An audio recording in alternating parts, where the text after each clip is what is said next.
my jacket up to about here. It actually got in because the Gore-Tex was protecting me somehow as well. And when I was walking through the spring river, when it was above my head, then somehow I didn't get too wet. I don't know how. It must have been sealed in a bit better, but I think the Gore-Tex must have popped up and then the water got in. But anyway, I squeezed it out dry a bit, and I still felt fine anyway. I didn't feel too cold, and continued on with the walk. And my target was to get to this point where there's an isthmus going out, and then there's another point across the other side, and you have to go across there by boat.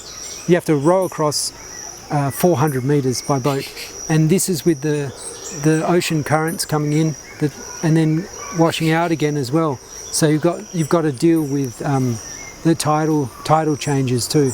So you don't want it to be too strong when you're rowing across, or you just get sucked out into the ocean. And so I was walking. It took me 10 days to get down there in the end. So 6 days back at that river, and then another 4 days just of walking. Normally it might even take 2 or 3 days. If it was really dry conditions, you could just walk through them really fast. But already I'd had an amazing experience just being swept up or wrapped inside pure nature, just the elements, the wind and the rain and the cold. And so the biggest danger was really hypothermia. So I just had to be careful to stay warm and dry, and I did that by keeping my sleeping bag in another bag, in 2 bags, so it was always dry, so I could rely on that. And I had other bags inside my pack, so my other stuff would stay dry. And I usually had enough time, because I wasn't doing cooking and things like that, I had enough time to organise my gear and stuff. So anyway, after 10 days, I was walking, and my body was much stronger as well, because on the way down to this point, then I slipped over and just bounced back up again. I just threw my body back up again. This is still with like probably 28 kilograms because I was eating food, so the weight was going down a little bit. And I bounced back up again. But when I started, I was in pain just trying to control this thing. But now I had control of this pretty much 30 kilogram pack. I had control, I could move my body around and everything, and it was fine. And I didn't know if there was going to be a boat there, because the system is that there's a boat on this side and then there's a boat on the other side, and you have to take the boat on this side, row that across to the other side, and then bring the other boat back and leave that there and then row back again. So 3 times. Because if you don't do that, if another person happened to come down, then they could die. Someone has died there before because the boat wasn't there. Because for me it would have been another 10-day trip back out, and then I would be stuck at Lake Pedder as well with no transport or anything, so I'd probably have to walk even further until I found a car or someone who could take me out. So I had no choice but to keep on going, and there was no other way to get across there apart from rowing. You couldn't swim across. I mean, it was impossible to swim across. So I was hoping that there was going to be a boat there. And I came along, trotting down, and there it was. There was a boat there. Wonderful. But it was the afternoon, and I was calculating in my mind, do I go, do I go, do I go, do I go? And I thought, okay. And I was looking at the current as well, thinking, should I go? And I went across. I took my bag across as well, just in case, because I didn't want to leave that. I didn't want to be without my gear. And I had an EPIRB, which is a beacon. So I had to focus, and that's what you have to do in these circumstances. You need to. People die, I think, because they let emotions take over. When there are logical things that are going on, logical clues that you can look at, and then you can get yourself out of situations if you actually process that information. Like I became emotional at first, and that's why I was just using my emotions to try and get out of a situation, just struggling like that. But I needed to focus and then concentrate and do proper strokes, because if you don't do proper strokes, then you're not going to go through the water very well. And I had to keep the boat straight as well.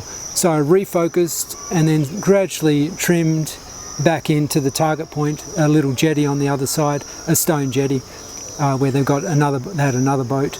Yeah, and hopefully that was there as well, and it was.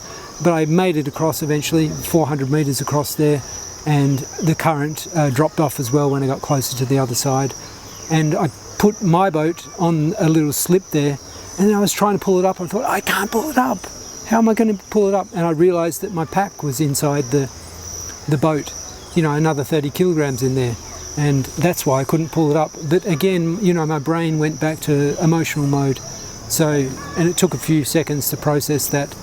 But I took the pack out and then pulled up the boat and then connected the other boat to it with a rope. And then I was going to row back. This time with another boat behind as well. So that would drag off to the side and stuff and get taken by the current and everything.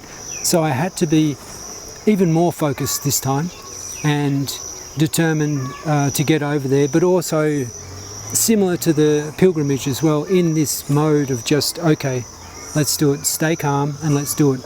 Are we getting closer? Are we on track? And so just did that, and then I made it back eventually to the other side. It was incredible. I don't know how I did that, because I'd never really rowed a boat like I said, in any of that, with any current or anything like that. Plenty of kayaking in all kinds of conditions, and I could do Eskimo rolls and stuff back in the past, but and yeah, rafting, I suppose, so that all would have helped. But this kind of rowing, to keep something straight like that and in currents as well, no. And the boat kept pulling me off to the side as well, the one that I was towing, but I made it back.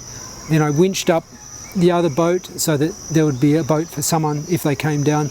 But people, only 2 or 3 people really come down that track per year. Not many people come down there. They usually go to where I was heading to on the coast, which is called the South Coast Track, and that's a more popular route. But there's only 300 people who do that a year, I think, anyway, so not too many people, but it is absolutely spectacular. So I hooked up the boat, and then I had, what did I have? So I took out, I think I took out my tent, and then I thought I would stay there, but then I thought I would go.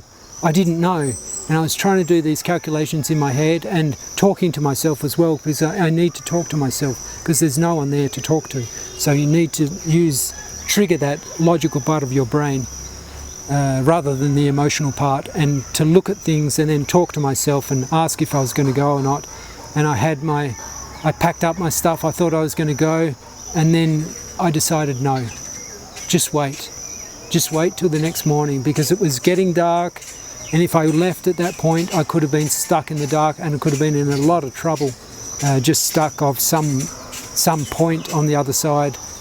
And so I made the decision to stay, and that was with the risk of like incoming storms or something overnight, or whatever, changes in the weather and stuff. And I had my jelly beans, big bag of black jelly beans, and I just ate them all, because I was burning so much energy. I just ate them all. That was kind of my treat. And then I waited till the morning. At first light, packed up everything, looked out. I could see just a few ripples on the water, so it looked okay. And again, I was talking to myself, saying, do I go? I thought, yes, go.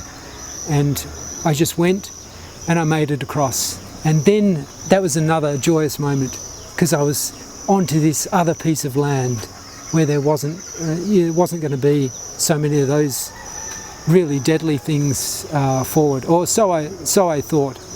And so I packed up the boat, made sure everything was okay there, and then put on my pack again and ran. I was running because I was happy, and just ran through these plains towards what's called Melaleuca. And they've actually got an airstrip there. So for light aircraft, it's just made of crushed quartz, I think. And they've even got some huts there that you can stay in. So that was, and I saw a boat come out as well, because people fly in there and then they do little tours and stuff in that area. And it was my first contact with humans in 10 days. And I didn't even know if I could speak. But I saw a plane go over as well, light aircraft, and then these people on the boat and stuff. And I was running, I took a photo back of where I'd crossed as well. And that was amazing to be in that world and then out of that world as well into this new world, this incredible world.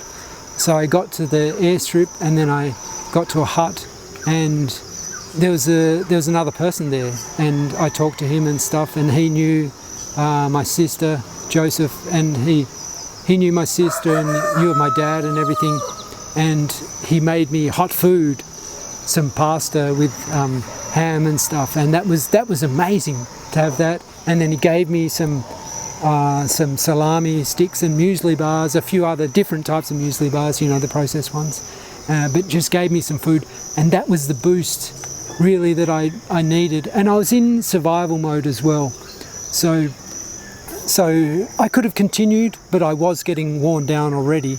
But that gave me a little boost, but I didn't want to get too comfortable either, because I was warm and everything, warm food and stuff, and my body liked it. And then he washed my feet, because they were destroyed as well. He got me like hot water and stuff, and I thought, oh no, is this good as well? Because, you know, I'd just been used to the cold, so I was a bit wary of warming up my feet too much in that way to weaken them possibly. But anyway, I was going to leave the next day. I had to maintain the momentum, like with other things I do. It's important to maintain the momentum, I think, because if you stop, you get comfortable, and then the pain starts or something, or then you feel the tiredness or the exhaustion or something like that. But I thought I was fine anyway. But I took off past the airstrip, and then I was heading to the actual coast as well, where you've got beaches and everything. And I just ate the salami. I ate everything straight away. And I got down to the coast, and there was even, I think, a helicopter down there. They were dropping off planks to fix the track down there. So more humans, but in the distance. I only talked to Joseph, and I continued down towards the coast. And then this is, that's what people come for. It's a bit easier on the coast because you've got beaches and whatnot. So I continued on the coast, and then you're still crossing rivers sometimes and stuff, but it was not as brutal as what I'd just been through. So these beautiful beaches, deserted beaches as well, that you just walk along. I mean, the track was on the beach and stuff. Beautiful white sand, freezing water, probably sharks out there and stuff, but it's really hard to find those kinds of places anywhere in the world where you've got the whole place to yourself. And back where I'd come from, I knew there was no one else there. There was no one in that whole area. And here in this place, I knew there would only be a few people because we were going into winter. And so continued along these beaches, along the coast, and rocky beaches as well, with beautiful big waves coming in, blasting waves and stuff. And then, I came to the Ironbound Range, which is a mountain range that you have to cross, and I knew I wanted to get as close as possible to it.